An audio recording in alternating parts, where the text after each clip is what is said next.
in, IllinoisPrep.com. Eric Seals, alongside Skyler King. As always, you can get at us at EricIPrep, at SkylerIPrep. We are previewing the 5A bracket here, and we got a two-time defending champ in Montini, who looks to be back to full strength. But basically, we have agreement mostly across the board. Yep. The one point of contention, and we'll look at our quarterfinals and beyond here.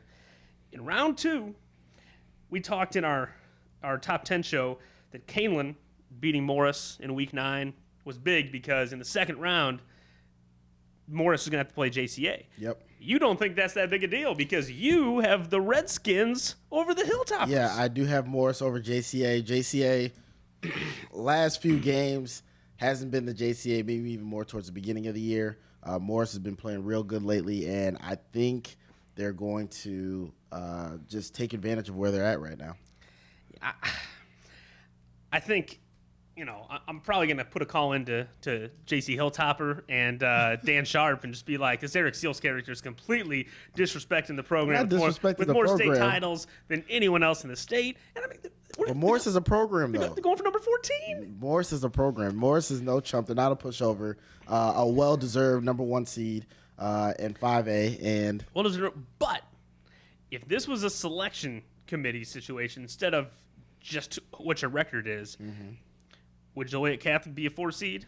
Probably not. I don't think so. But we have to go off but that's not how we do it. No, but what I'm saying is I would bet that Joliet Catholic would get a higher seed than Morris in that situation. Oh, yeah, they probably would.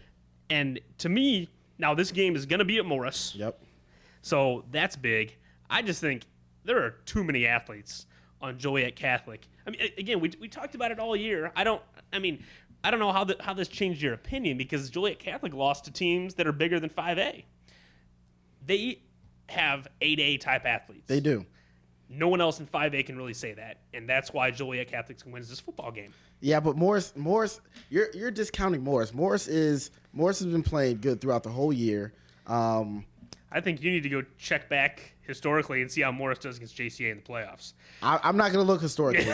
I'm going to go off. That's good because you'll change your pick. I'm going to go off of where they're at this year because the teams. Josh Ferguson is not coming back. Okay, nobody from these other. That's okay because I got Jones. Okay, but I'm just saying like. All the people from these previous teams who were very great are not playing in this game. And when you're a team, but Malin Jones and Ty Isaac and they're still the two best players in this game. When you're that type of team where you have you're going against a team that has that kind of state championships, don't look at all that stuff. It doesn't matter. You have to play them on that day. Just very, very, very, very little. This is my thing. JCA at the end of their games lately they've been chucking the ball up that one play that was going to Tyers, going to Malin Jones. Yep. And if it's not for that, you take that away, which teams have been. They haven't been close. Okay. Well, let's get into the quarterfinals here. Whoever wins that JC Morris game is going to have to face another powerhouse. Yep. One of the two teams that when I was growing up as a Richwoods fan, my dad teaching there, I never wanted to see across the field, and that's the Metamora Redbirds. Yep. And I've got JCA advancing past them to the semis. Okay. I have Morris passing them also. And in that other quarterfinal, we have that other team that I was talking about that anytime Richwoods played, I usually went home unhappy, and that's the Springfield Sacred Heart Griffin Cyclones. They are 9-0. They are the other number 1 seed at this party, and I got them advancing past Chatham Glenwood. Me too. So that sets up a Joliet Catholic Sacred Heart Griffin semi or a Morris Sacred Heart Griffin semi. Down on the other side here, pretty much in agreement. Maple Park, Kaneland, and Cruise Control. Mm-hmm. I got them beating Sycamore in the quarters. You have them beating Wheaton, St. Francis. I'm sorry. Yeah, come on now. There's too many Wheatons. I know. I'm sorry. And I've got Marion, Montini in that quarter with the state champs advancing.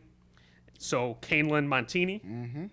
And then I've got Montini over Kaneland and JCA over Sacred Heart Griffin. And I have Montini over Marion, and then Montini over Kaneland. Right, and you have Morris over Sacred Heart Griffin, correct? Yes. So you've got Morris Montini. I've got JCA Montini. I got the Hilltoppers taking number 14. I have Montini going in. Three-peat, huh? Three-peat, okay. Man, I mean, you can't doubt Montini at the end of the year with the connection that they have between those two. There's some bromance going on between the quarterback and wide receiver over there, Montini, because they are just connecting on another level. And JCA, remember last year when they went to Richwoods, it was everybody was, oh my gosh, JCA lost. What was that quarterfinals or second round? That was the quarters. It was quarters. I just don't think they're gonna pass. They're gonna pass some of these teams again. It's not going to be. I'll tell you this. It is not going to be a Montini JCA 5A state championship. Well, you're only saying that because you have JCA losing to Morris, though. No, I know that, but what I'm saying is everybody. You look at all these teams, and everybody just throws out all the teams and said, "Oh, it's gonna be Montini and JCA." Okay. So here's the other thing. Let's say JCA beats Morris. Who do you have beating JCA? If JCA beats Morris, then they're more than likely gonna go to the finals. Okay. Because I don't think Metamora would beat them. Sacred Heart Griffin, I don't think so as well. So I'm really putting a lot of money, a lot of dinero on that Morris JCA game. No pressure, Redskins. It's okay. They're okay. They'll be all right. Yeah. I mean, everyone's cool. It's just some other bunch of scrubs. No 13-time state champs rolling. We need to find out. We need to find out when that game is, because that's one that we heavily disagree on. Yeah. It'll be at Morris. It's hard to tell in the play. It seems like there's a lot more Saturday afternoon games in the playoffs than Friday nighters, at least compared to the regular season. So yeah, I think. I don't know. I think we're just due for a little JCA Montini action in 5A. I mean, what if we get even super surprised in Lincoln Way West? Lincoln Way West puts up the super. I mean, they're a 5 seed. Okay, that's fine. Buffalo Wild Wings on the way. I'll take the Hilltoppers. Wait. Lincoln Way. So you're saying if they get to the finals, that's what the bet is on? No, you're talking about Lincoln Way West upsetting Joliet Catholic. I said you never know. I'm not putting it on that one. I'll put it on Morris JCA if that game comes. Done. All right, gotcha. We just let everybody know that game comes. We don't bet money. We only bet treating the other person to Buffalo Wild Wings. Shameless promotion. So okay. I will say though. Side note. This top part of the bracket with Morris, JCA, Sacred Heart Griffin, and Metamora stacked. And Washington was number 2 in 5A for most of the season until they lost to Metamora in the rate. That is a stacked part. And Chatham Glenwood rolled Richwoods to get to the they were in the final last year against Montini. Yeah. A lot of these Chicago teams on the bottom half of the bracket. Yeah, right. And I mean, Maple Park Canaan's had a heck of a year, but until Maple Park Canaanland, Montini's rolling people by 4 touchdowns, I think. Yeah. I mean, to me though, literally, it would, because of Joliet Catholic. I'm sorry, I give credit to Joliet Catholic for being Joliet Catholic. I think they're gonna make it and win the state championship. But in that top part of the bracket, if you were just like, you have to go through a lot of hurdles. If you were just like, oh, Washington made the title game, I'd be like, Metamora made the title game. Sacred Heart. Yeah, I mean, it's like Chatham Glenwood. You're not going to be like, oh, what happened? You're going to be like, in the bottom part, if you're like, Sycamore made it, I'd be like, what? You'd be surprised. You'd be like, wait, they beat Montini? Yeah. I'd be surprised. So if you're a 5A fan, especially a downstate 5A fan, and you get a chance to go to some of these football games. Football's going to be going on. Take advantage. Even if you don't have a kid on the team, if you're an alumni or something, get out to these football games because they're going to be a ton of good teams on display. Mm-hmm. And we will see what happens Thanksgiving weekend when the Hilltoppers are hoisting trophy number 14. And wow.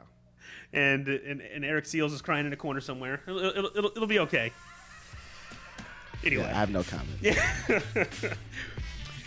Next time, we will be previewing 6A, and I don't know if any class really has the same number of teams that could win as there are in 5A, but we'll be talking about 6A next time. For Eric Seals, I'm Skylar King for IllinoisPrep.com.